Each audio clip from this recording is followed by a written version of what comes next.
Hello everybody, welcome to another video. Today is the 4th of June. Today we're going to be talking about the Ukrainian probing attacks on Zaporizhia and the southern parts of Donetsk. And this is pretty notable because for months now we've been talking about the potential for a Ukrainian attack on the Zaporizhia line. And this is really the first concrete empirical example of a Ukrainian attack that we've seen manifest itself in any sort of significant way.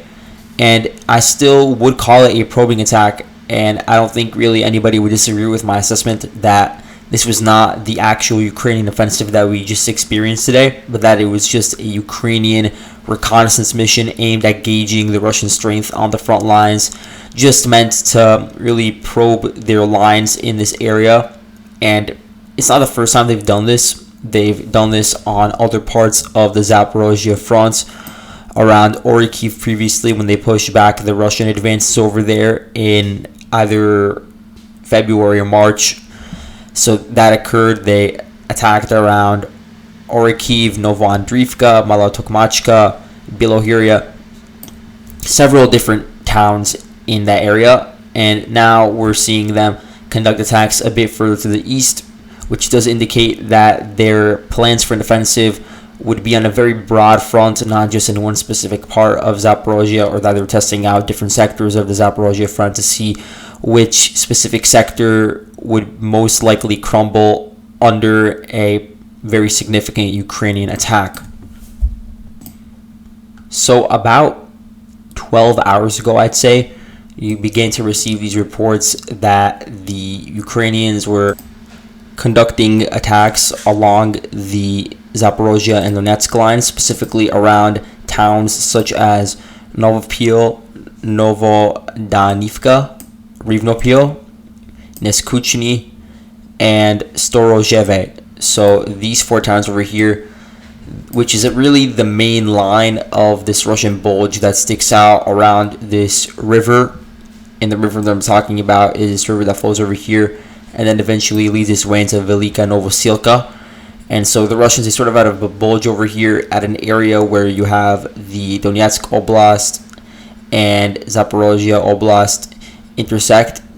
And so this area has been under Russian control for a very long time, and they've tried to extend their control to towns such as Remivka and, as I said before, Velika Novosilka, but really to no effect. And so the Ukrainians, they have had a reputation of being able to defend themselves in this area for a very long period of time under heavy Russian bombardments. And now it seems like they are reversing the situation by beginning to conduct attacks of their own. And so throughout the day, specifically the 31st Separate Mechanized Brigade was utilized. And so this was the unit that I've seen mentioned by a lot of different sources in regards to these operations that have occurred in Zaporizhia. And this 31st Separate Mechanized Brigade, it's a new unit that was formed in February of 2023, and its garrison is in Zhytomyr, which is a city in western Ukraine. Here's their article on military land. And so they are mechanized infantry, operational command north. Let's look at their structure. So they have 3 different mechanized battalions, so I'm sure that those infantry units were utilized in these attacks on several Russian towns in Zaporizhia, these probing attacks. And they did utilize a tank battalion as well. There were multiple different tanks that were caught on video and reported on that engaged in fights with Russian tanks in this assault today. They have an artillery group, and then again the reconnaissance company was probably used as well. And they have the standard different detachments that any other Ukrainian brigade would have. And so if we look at their equipment, we also know that they have the T-64s. They have more than 5 the T-64 BVs, and then they also have more than 5 Max Pros, which are given to them by the Americans. And so yeah, it's one of these newer units, probably made up of some recruits or of some men from units that were destroyed in earlier parts of the fighting. And so they don't have much combat experience as a cohesive unit, so this is really the first time we're seeing them on the battlefield. I did have them on my map previously, and I said that they were still in the process of mobilizing all of their different battalions. So it seems like that process is now over and that they are actively engaging in combat. And so today they were able to advance through some open fields because the Ukrainian line in this area, of course, it includes the town of Novopil and Novosilka, and then of course Velika Novosilka and Remivka, where they have a lot of different men. And so they basically use this as a launching point for their attacks, which included crossing through different fields. So they were able to take over the Grayson over here, where there are probably some trenches and some bush lines that were contested over. And they did take over about half of Neskuchny, which is a suburb of the city Velika Novosilka. They did not enter Storozhevet, and so I did see some conflicting reports about this town, and some Ukrainian sources were claiming that it was under attack, which it was, but the Ukrainians never really set foot in the town itself, although they were very close to it. The Ukrainians were also very close to Rivnopil, although they never entered the town itself, but they did take over this town, Novodarivka, and the Russians, there's videos of them sending in their own tank crews in an attempt to retake the town and the positions over there, and so there was fighting throughout the day over there. And so for a brief while, the Ukrainians actually were able to overrun the most forward Russian positions. But again, I would preface this by saying that the Russian positions over here are very far out from the main Russian lines in Zaporizhia. You could see how there's an entire bulge sticking out in this area, and a lot of these towns are very small in nature. A lot of the positions here are isolated from the main Russian lines in Zaporizhia. You could see the main Russian lines in Zaporizhia are around major highways and around major cities, and when I say major, it's probably like 20 to 30,000 men. Towns like Polohi, towns like Fedorivka, or even a town like Staromlinivka, which is closer to this bulge that I'm referring to, but still not that close. And so again, you have whatever Russian units are over here, which I'm not really sure how many there are, but it's probably a small amount. And you have this entire garrison over here that's really on its own, less connected from the front line than other parts that are closer to major highways, because you don't see many major roads in this area. This area does not have many roads.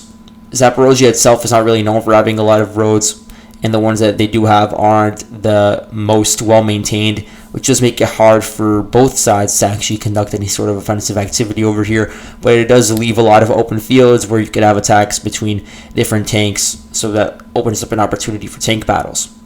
And so again, that's part of why Ukraine was sussing out this area to see if they could potentially succeed. We do have a video from the town of Novodarivka of Ukrainian tanks, and again, these are most likely T-64 BVs, the same tanks that I showed from before that were in the arsenal of the 31st Mechanized Brigade. So you had two of them, and these Ukrainian tanks were engaging with 3 Russian tanks. From the looks of it, it seems like at least one Russian tank was damaged or at least hit, and it seems like within the video there was probably some ATGM crew that the Ukrainians had that was firing upon the Russian tanks. So the Russian tanks were coming in from this road over here, and the other Ukrainian tanks, they were already within the town around just behind a bush line, and then to the sides you had some ATGM crews that were supporting the Ukrainians. And so this is one very really interesting example, because we haven't really seen many of these tank battles, but this is just one of few examples of tank battles between Ukrainian and Russian tanks.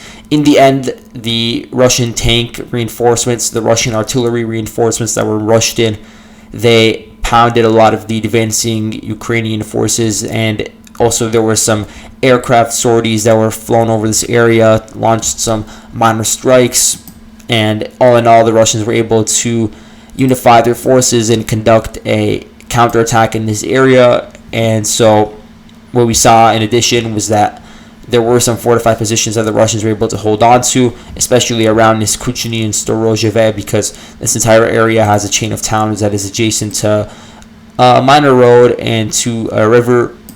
and so they were able to hold out, and they also utilized their own ATGM crews to push back the Ukrainian armored vehicles and the Ukrainian tanks. And at least according to the Russian sources, so take it for what you will, they reported that 7 tanks and 10 armored vehicles were destroyed in this day of fighting. And so by the end of it, the Ukrainians did have to abandon most of the land that they took throughout the day. And so this polygon over here, this light blue polygon that doesn't have the best transparency, I had to add it in because it overlapped over the original DPR orange color, and I can't edit this polygon on Google Custom Maps, so it's very annoying, but I added in a new one to overlap over it. And so this polygon is what Ukraine took over today that has not been recaptured by the Russians as of yet. And you can see that there's no town within this polygon. It's just some open fields. You can see that in all likelihood there were some trenches over here, some sort of bush line or something, and so that's what the Ukrainians have been able to maintain after their attacks. But I do think that they were able to gain at least some information about Russia's capabilities in this area, and they'll make of it whatever they will.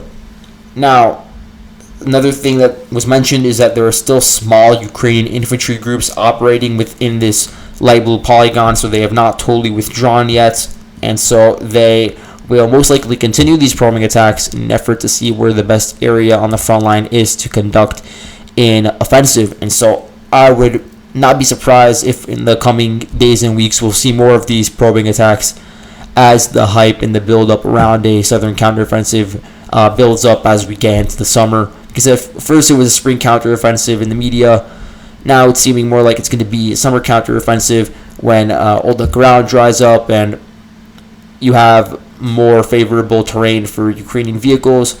But also there was internal issues with mobilizing the units and getting a lot of them to the front line intact, because a lot of them were needed in Bakhmut, and that certainly did delay the offensive. And so at least in that regard, the Wagner operation in Bakhmut did serve a role in delaying the Ukrainian offensive.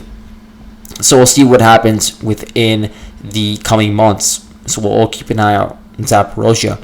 Something interesting about this entire area is that we do have a map of the Russian fortifications in the Zaporizhia Oblast that also extends to Donetsk Oblast. So this is mapped out really well by this guy. I'm going to link his map in the description. He goes through the Sentinel satellite data and plots every single Russian trench and vehicle revetment, any sort of fortification. And what you'll notice is that the front line is a bit further to the north than the red dots, which indicate the Russian fortifications. The Russian line is more like this. If you were to trace it in red, it would look something like this right now.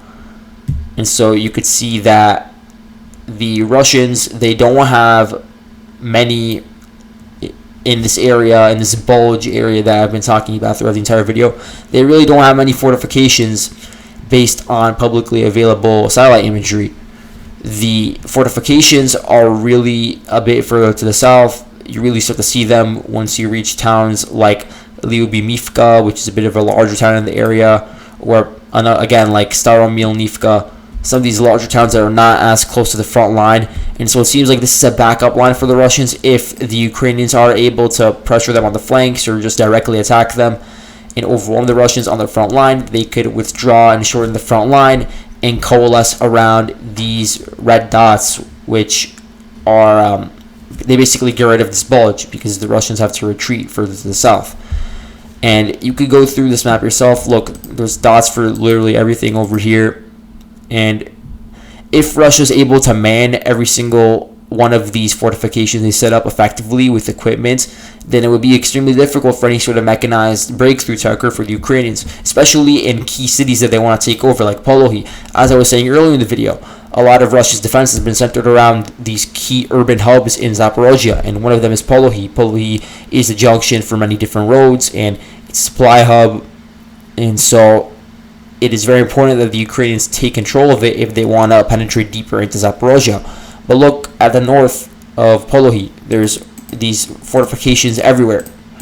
And it's not just to the north, to the south. There's fortifications all along the highways, in and out of the city, in all different directions, in order to make sure that there's no sort of flanking operation involved or any sort of sabotage that the Ukrainians could pull off within the city or around it.